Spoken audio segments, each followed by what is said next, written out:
It's Monday, February the 5th, and this is your Barbados Today afternoon news update. Thanks for joining us. I'm Emmanuel Joseph.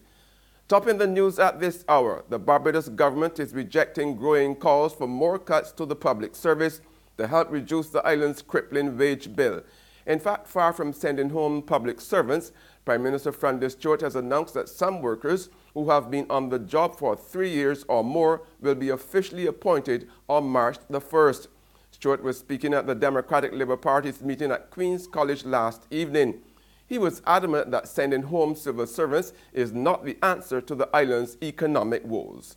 Every attempt is being made to ensure that all the security guards, quite a large number of them, who've been working for 3 years or more, should get letters making their appointments effective on the 1st of March. Persons at the clerical officer level, quite a large number of them, should do the same. Postmen should benefit from the same. Prison officers should benefit from the same. And I could go on and on and on. Now, there's another narrative going on elsewhere. Not that you should appoint these people and bring certainty and dignity to their lives, but that 4,500 of them should be sent home. Now, the government over which I preside finds that the stench of that offensive to its nostrils. The Prime Minister also made it clear that his government is on top of the challenges facing the island's ailing economy. Now, last week, both the Central Bank and the International Monetary Fund urged the government to keep tight rein on its spending amid concerns about the island's falling international reserves and high debt. Prime Minister Stewart says his government will be tabling the Barbados Sustainable Recovery Plan in Parliament next week, which has comprehensive solutions to the problems and has the buy-in of all the social partners. And it covers the issues of growth, of fiscal sustainability, of foreign exchange, and of our social sectors. That is going to be the plan. The social partners have agreed on it. All three sides agree to work on it, and it is not just cosmetic. We've put in place and made provision for an oversight committee to make sure that continuing oversight is exercised over it so that the timelines and the deadlines can be met. Meanwhile, Prime Minister Stewart has hit back at St. James Central MP Kerrie Symmonds for referring to him as a rat botsy at the Barbados Labour Party's political meeting last week. Last Friday, retired educator Jeff Broom told the weekly DLP lecture that Symmonds should publicly apologize to the Prime Minister. Symmonds told Barbados Today he had nothing to apologize for. Last evening, Stewart told his DLP supporters not to worry about the comments. He advised them not to hate Mr. Symmonds, who deserved nothing more than pity. This is not any unknown quantity in Barbadian politics. This is somebody we know, and he is not somebody to hate. He's somebody to feel sorry for. In the camp of the opposition Barbados Labour Party, Mia Motley says public debate on Mr. Symmonds' comments are a mere distraction to the country's economic woes. Addressing the party rally in Bank Hall last evening, Motley said she would have used different language to that of Symmonds, but insisted that the focus should be on the economy given the recent grim reports delivered by the Central Bank and the IMF. I may not have used the language of Kerrie. We everybody use different language. But that cannot be more important than the substance of what Barbados is facing with the International Monetary Fund and the Central Bank governor speaking to us this week with our reserves down in the bottom of the barrel where it is. They want to discuss standards of speech. Well, I want to discuss standards of living in Barbados. They want to discuss codes of on the platform, I say we will subject to it, yes. We agree to codes of conduct for politicians on the platform, but we also want to see codes of conduct for ministers.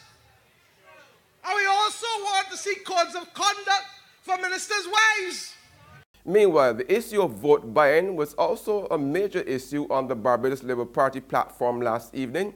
St. Michael's Central candidate Arthur Holder rejected suggestions that the BLP had been engaging in the practice. He advised party supporters how they should cast their ballots. The only thing they can come to this country and say, not that there's no vote buying, they will come to this country and say if they are not ashamed, no more vote buying in 2018. And you can start from the north and go south, and go east and go west. Whether you like it or not, they got enough money to spend. They can, because we know where they got and how they got enough money to spend. So all I want you to do, in your wisdom, because they don't know who you vote for, if they come and offer you money, my friends, take their money, eat them out, drink them out, and vote them out. There's regional and international news after this short break.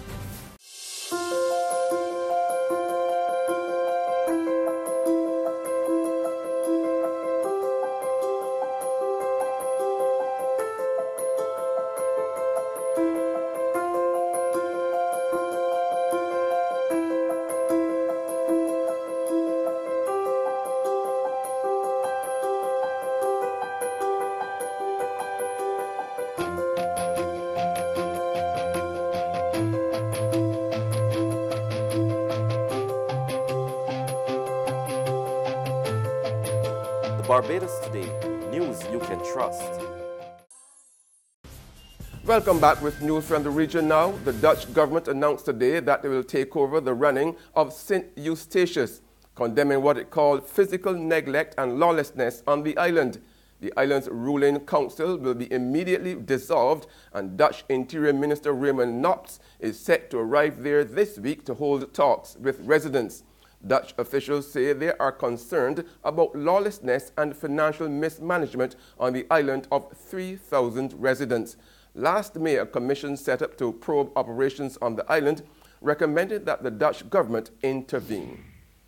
And finally, on the international scene, South African President Jacob Zuma was fighting for his political life today as he resisted attempts from inside the ruling African National Congress party leadership to oust him. Clashes broke out between ANC party activists and pro-Zuma supporters from the small Black First, Land First group outside the ANC headquarters in Johannesburg, as the party's National Working Committee, one of its highest decision-making bodies, met to discuss the leadership crisis. Newly elected ANC leader Cyril Ramaphosa says they intend to turn around the party and the country. We're rallying the people of South Africa around a new resolve to renew our country, to rid our country of all the bad things that have been happening in the past, corruption being the key one, and the low economic growth scenario that we've been facing. And there's a great deal of excitement, a new mood in the country, and I've also been experiencing here at Davos. For the first time in many years, South Africa has become a country of great interest. Many, many business leaders and government leaders are coming to talk to us, and they are wishing us well. And we are basically saying South Africa is becoming renewed, and we are open for business and investment. And that's news, but for the very latest, visit our website at www.barbadostoday.bb. You can also subscribe to our e-paper, email updates, or even like us on Facebook. We are also on Izumi Media in-bus terminals, as well as screenplay at supermarkets and gas stations near you. You can also hear us on Mix 96.9 FM. I'm Emmanuel Joseph. Have a fantastic day.